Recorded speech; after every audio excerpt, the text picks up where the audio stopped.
دەنگی ناڕەزایی شەقام و ئاواری خراپی ژیانی فەرمانبەران و هاوڵاتیان تا دێت خۆپیشاندان و ناڕەزایەتیەکان فراوانتر دەکات.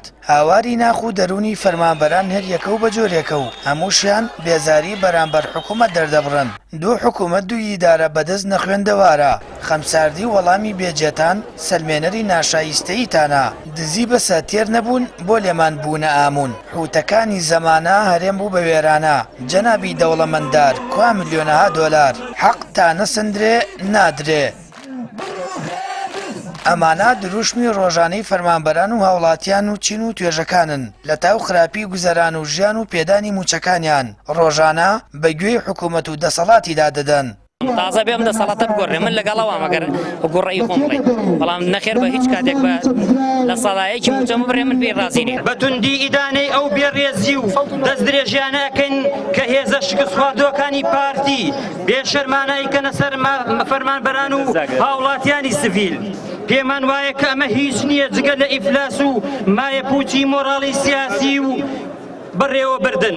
چەند پاتیەکەینەوە کە بە گوێرەی دەستوری هەمیشەیی عێراق ئێمە مافی خۆمانە کە داوای یەخستن و تەوحیدی موچەکانمان لەگەڵ خەڵکی ناوەڕاست و باشووری عێراق بکەین. ناکرێت و لە چوارچێوەی دەوڵەتێکی فیدراڵدا لیستی موچە نابەرامبەر بێت. هاوڵاتیان و دەنگی ناڕەزایی شەقام و فەرمانبەران دەڵێن لە وڵاتێکی پڕداهات و سامانی سروشتی بۆ دەبێت میلەت زەرمەندی یەکەم بێت و هاوڵاتیان باجی خراپی حکومڕانی کوردی بدەن. دەژڵێن پێویستە هەموو چین و توێژێک بێتە سەر شەقام و ئەم دەنگی ناڕەزایەتیە تەنامڵکی چینێکی دیاریکراو نییە، بەڵکو داواکردنی باشکردنی بژێوی ژیانی هەموو لایەکە و فەرمانبەرانە بەگشتی. کە چەندەها کەس هەیە لەژێر ئۆکسجینە، لەژێر عیلاجایە، لەژێر خوێنوەرگرتنە، لەژێر چارەسەرایە.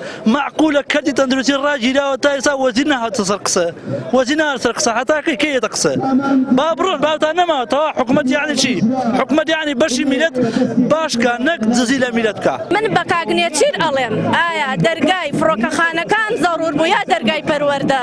مناڵەکانمان هەموو نەخوێنەوار بوون، ئایا خۆیان حەزیان لە گەڕانە بێتاقەت بوون؟ نەخێر ئێمە هیچ قبوڵ ناکەین، ئەم ستەمی پاشەکەوتە هەرگیز قبوڵ ناکەین، چونکە تەئەکیدین حکوومەتی هەرێم لەوە زیاتر پارەی هەیە، لەوە زیاتر هەموو بانکەکانی ئەوروپا پڕە لە پارەی ئەوان. ئەگەرچی حکوومەت سیستەمێکی نوێی پێدانی موچەی بە فەرمانبەرانی ڕاگەیاند، بەڵام فەرمانبەران جەخت دەکەنەوە. پێویستە حکوومەت بە یەکجاری سیستەمی پاشەکەوتی موچە هەڵبۆشێنێتەوە، ڕاشی دەگەیەنن تا ئەو ستەمە کە دەرەق بە موچەخۆران کردیان هەڵنەوەشێنرێتەوە، بەردەوام دەبن لە ناڕەزایی دەربڕین و لە ڕۆژانی داهاتوشدا لەسەر شەقامەکان ناڕەزایەتیەکانیان بەردەوامی پێدەدەن.